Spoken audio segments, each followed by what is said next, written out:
السلام علیکم ایوریوان، امید کرتا ہوں تمام ہی اسٹوڈنٹ کا آپ کے ساتھ ہوں گے۔ وی کمیونیکیشن اسکل ورک شاپ کے تیسرے سیشن میں آپ تمام کو میں خوش آمدید کہتا ہوں۔ آج ہم اپنے تیسرے سیشن کی جانب گامزن ہوں گے، اور آج کا جو ہمارا موضوع ہے روزمرہ زندگی میں زبانی ابلاغ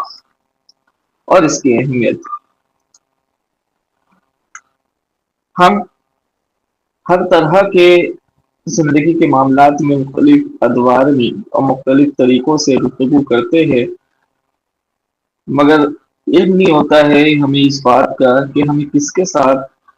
کس انداز میں گفتگو کرنی چاہیے اور کس انداز میں نہیں کرنی چاہیے، کہاں پہ ہمیں خاموشی اختیار کرنی چاہیے اور کہاں پہ ہمیں بولنا چاہیے۔ اب اسی چیزوں کو مد نظر رکھتے ہوئے آج کا اس سیشن کو روزمرہ زندگی کے زبانی ابلاغ کے نام سے میں نے منسوخ کیا ہے، تاکہ آپ آسانی کے ساتھ اپنے زندگی میں پیش آنے والے معاملات میں کس انداز میں گفتگو کرنا ہے، ان چیزوں کو آپ اچھے طریقوں سے سمجھ سکے۔ سب سے پہلے جو کہ ہماری سب سے زیادہ ہمارے اندر اگر یہ کہہ لیجیے کہ یہ ایک برائی ہے تو یہ غلط نہیں ہوگی، کہ ہم میں سے اکثر و بیشتر ہم یہ کرتے ہیں کہ کسی محفل میں، دوستوں کی گیدرنگ میں، فیملی گیدرنگ میں اگر ہم بیٹھتے ہیں تو ہم وہ باتیں کرنا شروع کر دیتے ہیں جو باتیں ہمیں نہیں کرنی چاہیے۔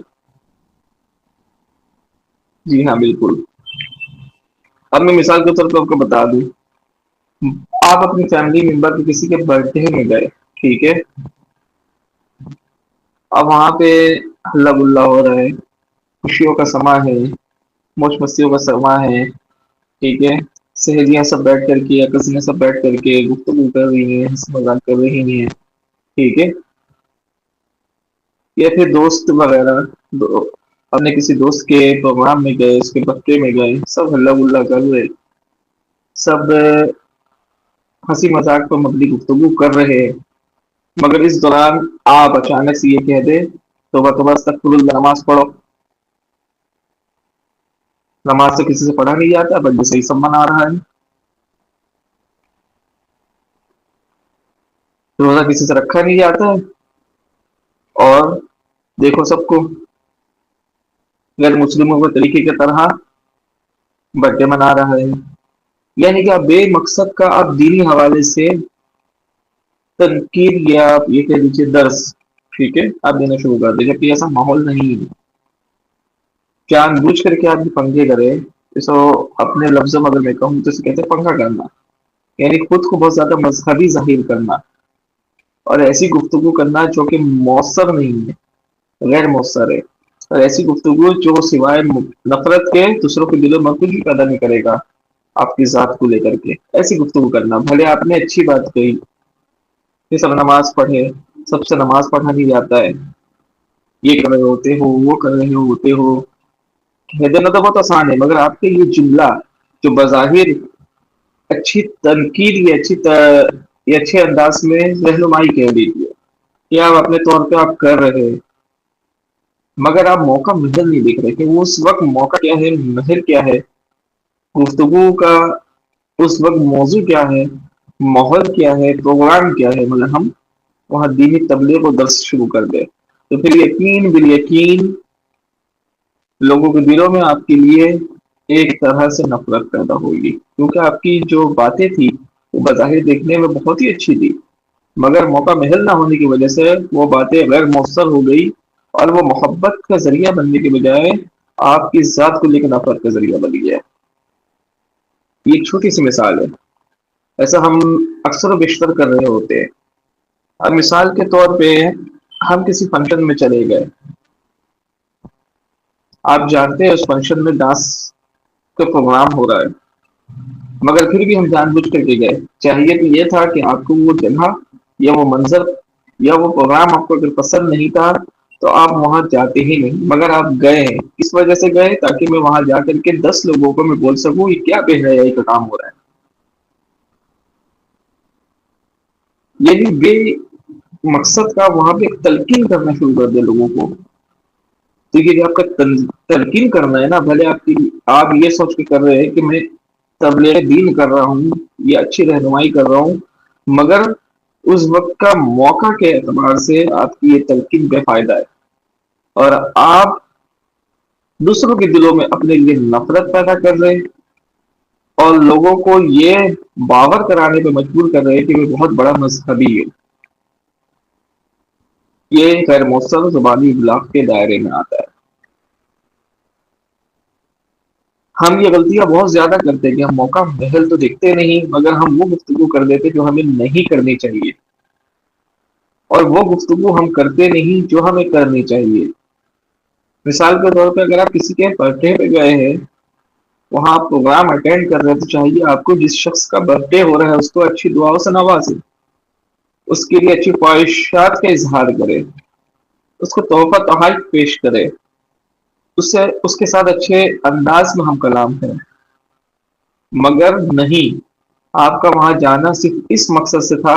کہ وہاں جا کر کے میں احساس دلاؤں گا کہ تم سب گناہ کر رہے ہو اور میں نیک انسان ہوں، اور میں نیکی کا پیغام تم تک پہنچا رہا ہوں. تو آپ کا یہ نیکی کا پیغام غیر مؤثر ہو جائے گا، کیونکہ آپ نے موقع اور محل کا احترام نہیں کیا. اور یہ ہم بہت زیادہ کر رہے ہوتے، حد سے زیادہ.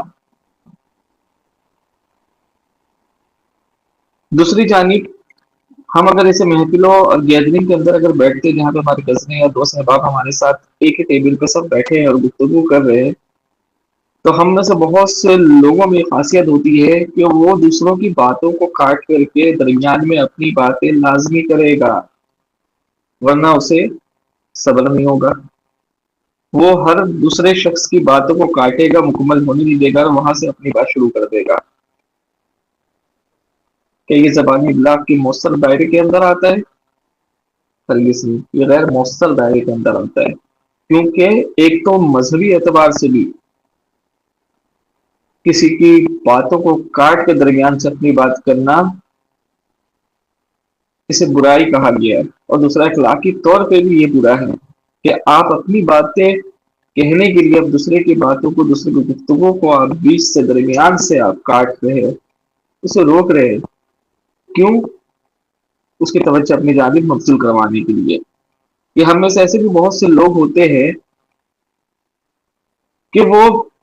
بیچ گیدرنگ میں ایسی بات کر رہے ہوتے ہیں جو صرف ان کی ذات کے حوالے سے ہو رہی ہوتی ہے. یعنی کہ ایک شخص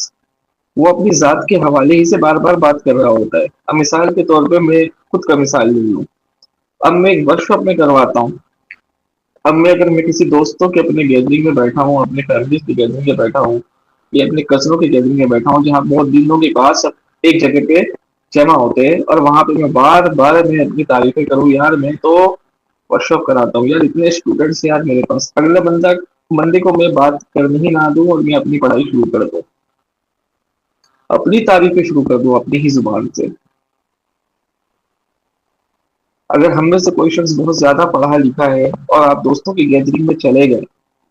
دوست آپ سے کم پڑھے لکھے ہیں، مگر آپ بار بار اپنی تعریفیں، اپنی پڑھائی بیان کرنا شروع کر دیں کہ میں نے اتنا پڑھا ہے،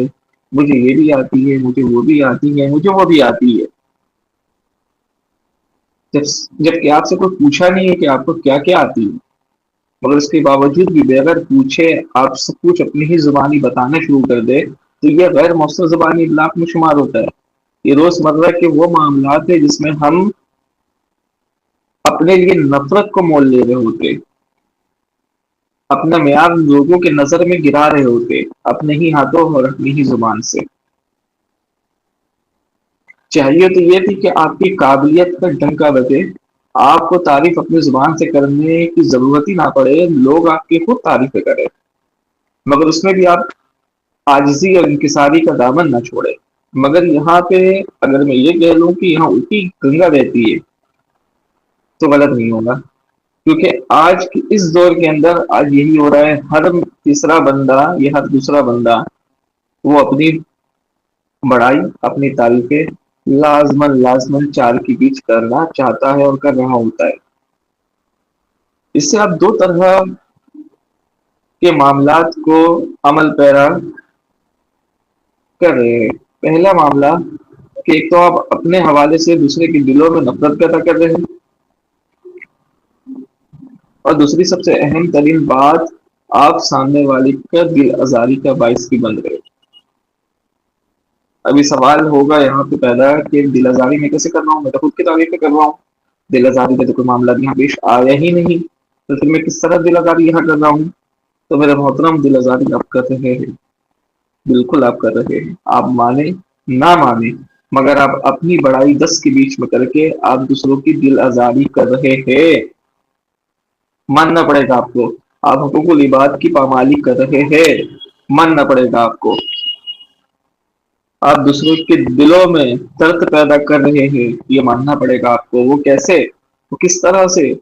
وہ اس طرح سے، ایک شخص آپ سے کم پڑھا لکھا ہے اور آپ جان بوجھ کے اس کے سامنے اپنی تعلیمی قابلیت کا اظہار بار بار کر رہے ہیں، وہ شخص لازماً دل میں افسردگی ظاہر کرے گا کہ کاش میں بھی اتنا پڑھ لیا ہوتا، کاش میرے والدین بھی اتنا پڑھا لیے ہوتے۔ نہ اس کا دل اس بات پہ دکھ رہا ہے کہ میں اس قابل نہیں ہوں، دوسرا اپنے ماں باپ کو لے کے بھی دل دکھ رہا ہے، یار میرے ماں باپ نے اس کے ماں باپ کی طرح مجھے اتنا پڑھانے کی نہیں۔ اسی طرح ایک شخص انگلش بہت جانتا ہے اور دوسرا شخص انگلش سے ناواقف ہے، مگر ہم جان بوجھ کے بار بار بار بار بار بار جب اس شخص سے ہم کلام ہوتے تو انگلش کے الفاظ سب سے زیادہ استعمال کریں گے، اور کرتے ہیں بہت سے لوگ، جس کو انگلش اچھی آتی ہے وہ جان بوجھ کر کے اپنے سے کم تر لوگوں کے سامنے جنہیں انگلش نہیں آتی اس کے سامنے انگلش کے الفاظوں کا زیادہ سے زیادہ چناؤ کریں گے۔ ایسے لوگ کیا ظاہر کرنے کے لیے کہ مجھے انگلش آتی ہے، میں بہت بہتر انداز میں انگلش بولتا ہوں، مجھے انگلش میں قابلیت حاصل ہے، اب یہی ظاہر کرنا چاہتے ہیں، اور سامنے والے کو اظہار کرنا چاہتے ہیں کہ تم نہیں جانتے ہو، میں جانتا ہوں۔ یہ آپ کا بار بار انگلش کے الفاظوں کا تکرار کرنا دوسرے کے دلوں میں درد پیدا کرتا ہے، دوسرے کا دل آزاری ہوتا ہے، دوسرے کا دل دکھتا ہے کہ یار مجھے انگلش نہیں آتی ہے، وہ آپ سے اگلی بار کترائے گا آپ سے بات کرنے میں۔ کیوں کترائے گا؟ کہ یار وہ شخص انگلش بولتا ہے، میں انگلش کے الفاظ کی ادا صحیح سے نہیں کر سکتا ہوں، وہ اگر چاہے بھی ادا کرنا تو رک جاتا ہے، روک لیتا خود کو کہ یار یہ لفظ غلط نہ ہو، کہیں سامنے والا جسے انگلش آتی ہے میرا مذاق نہ اڑائے۔ میرے دوستو، ایسا آپ نہ کریں، یہ غیر مؤثر زبانی ابلاغ میں شامل ہوتی ہے۔ آپ کا کہا گیا ایک ایک لفظ، آپ کا انداز، آپ کا انداز تکلم، ہر چیز مؤثر زبانی ابلاغ کے دائرے میں آنی چاہیے، تب آپ ایک بہترین شخصیت خود کو بنا سکتے ہیں، آپ خود کو بہتر انداز میں نکھار سکتے ہیں۔ اگر آپ کو اپنی ہی زبان پر قابو نہیں ہے تو پھر آپ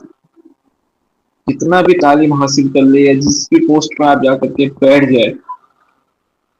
یہ جتنے بھی پیسے آپ کما لیں مگر عزت آپ نہیں کما سکتے۔ عزت کے لیے زبان کا میٹھا ہونا ضروری ہے، عزت کے لیے زبان کا قابو ہونا ضروری ہے، عزت کے لیے سوچ کا وسیع ہونا ضروری ہے، عزت کے لیے اس بات کا جاننا ضروری ہے کہ مجھے کس سے کس انداز میں گفتگو کرنی ہے، کس سے کس انداز میں گفتگو نہیں کرنی ہے۔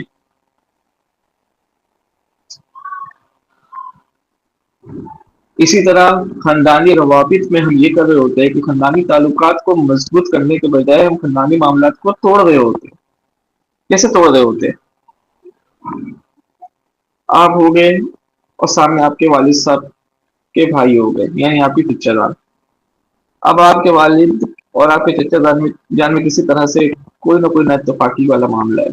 کسی نہ کسی طرح سے کسی نہ کسی صورت ایک جھڑپ رہتا ہے، ایک لڑائی کا ماحول رہتا ہے، ہر وقت ایک دوسرے میں تناؤ ہر وقت رہتا ہے، تو یہ چیزیں بچے دیکھ رہے ہوتے ہیں، اور بچے بالغ ہونے کے بعد، صاحب عقل ہونے کے بعد بھی وہ ان چیزوں کو سدھارنے کے بجائے بگاڑ رہے ہوتے۔ کس انداز سے بگاڑ رہے ہوتے کہ میرے والد صاحب سے یہ سامنے والا شخص بھلے میرا چچا ہے کہ تناؤ رکھتا ہے، پسند نہیں کرتا ہے، جھگڑا کرتا ہے، لڑتا ہے، میں اس سے عزت سے بات کیوں کروں؟ نہیں کروں گا میں اس کو سلام کیوں کروں؟ میں نہیں کروں گا میں اپنی زبان کو اس کے لیے میٹھے کیوں بناؤں؟ نہیں کروں گا میں۔ اور جب آپ کے چچا، آپ کے چاچو جب آپ کے سامنے آ رہے ہوتے ہیں، آپ سخت لہجوں کے ساتھ مخاطب ہو رہے ہوتے، سب طریقوں کے ساتھ اس کے ساتھ کلام کر رہے ہوتے، آپ کیا بتانا چاہ رہے کہ آپ کا میرے والد سے جھگڑا ہے اس لیے میں عزت نہیں کروں گا؟ اگر آپ ایسا چاہتے تو پھر آپ غیر مؤثر زبانی ابلاغ کا استعمال کر رہے جو آپ کی شخصیت کو نکھارنے کے بجائے بگاڑ کر رکھ دے گا۔ خاندان میں بڑوں کا جو معاملات ہیں بڑے جانے، مگر ہمیں یہ چاہیے کہ ہم اپنے بڑوں کے سامنے اسی ادب و احترام کا دائرہ، اسی ادب و احترام کے دائرے کے اندر اب رہے، اسی طرح سے ہم ان کے ساتھ پیش آئے جو ادب کے لائق ہے اسے ہم ادب دیتے رہے، ہم ادبی الفاظ استعمال کریں، ہم مہربانی پہ مبنی گفتگو کریں کہ وہ میرے بڑے ہیں، مگر ہم اس کے برعکس کر رہے ہوتے ہیں۔ ہمارے بڑوں کو کسی سے جھگڑا ہے تو ہم اس شخص سے اچھے سے بات نہیں کرتے، ہمارے بڑوں کو کسی سے جھگڑا ہے تو ہم اس سے اچھے انداز میں تکلم یا کلام نہیں کرتے، ہم سخت لہجہ اپناتے، کیوں؟ کیونکہ اس کا میرے والد سے جھگڑا، یہ میری والدہ سے جھگڑا، نہیں نہیں، اگر آپ ایسا کرتے ہیں تو آپ خود کو نقصان پہنچا رہے ہیں، اگلے کو نقصان نہیں پہنچا رہے ہیں۔ آپ کو خود کو نکھارنے کی ضرورت ہے، خود کو بنانے کی ضرورت ہے، اس کے لیے آپ کا الفاظ آپ کو سدھار بھی سکتا ہے اور آپ کو بگاڑ بھی سکتا ہے، آپ کے اندر نکھاری پیدا کر سکتا ہے، آپ کے اندر بگاڑ بھی پیدا کر سکتا ہے۔ اسی طرح کسی قسم کا اگر ہمارے درمیان کوئی تنازع ہو جاتا ہے، یہ دو دوست لے لیجیے، آمنے سامنے کا تنازع ہو جاتا ہے تو ہم اپنے الفاظوں پر قابو نہیں پاتے، ہمیں یہ چاہیے کہ کسی قسم کا کوئی تنازع ہو گیا ہے تو ہم وہ الفاظ استعمال کریں جس سے جھگڑا طول نہ پکڑے، غیر موضوع الفاظ کے چناؤ ہم نہ کریں۔ اگر غلط فہمی ہو گئی ہے میرے سامنے والے دوست کے اندر مجھے لے کر کے، تو میں ایسے الفاظ استعمال کروں جو مہربانی پہ بھی مبنی ہو اور وہ بلاغت پہ بھی مبنی ہو، مکمل الفاظ ہو، شائستگی اس میں شامل ہو، اور میں اپنے جانب سے اس کے دل میں جو ایک تھاک بیٹھ چکا ہے، ایک طرح سے غلط فہمی اس کے دل میں گھر کر چکی ہے، میں اس کے دل میں موجود اپنے لیے غلط فہمی کو اپنے اچھے الفاظ سے دور کر سکوں، مگر ہم ایسا نہیں کرتے۔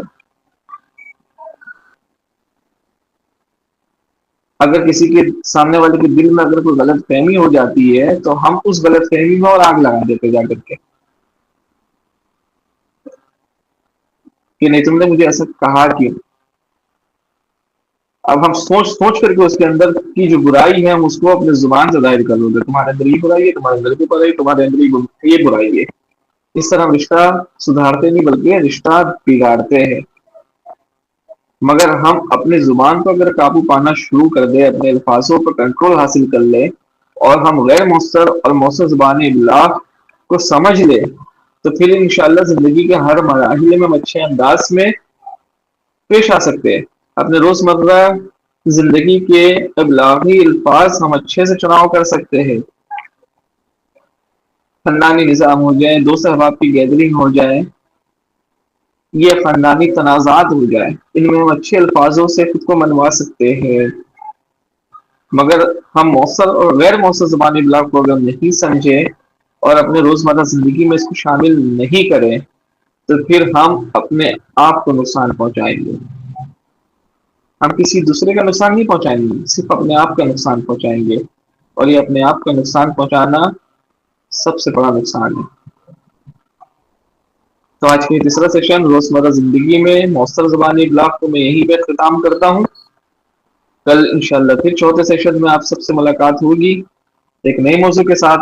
تب تک کے لیے ریحان انصاری کو اجازت دیجیے، اللہ نگہبان۔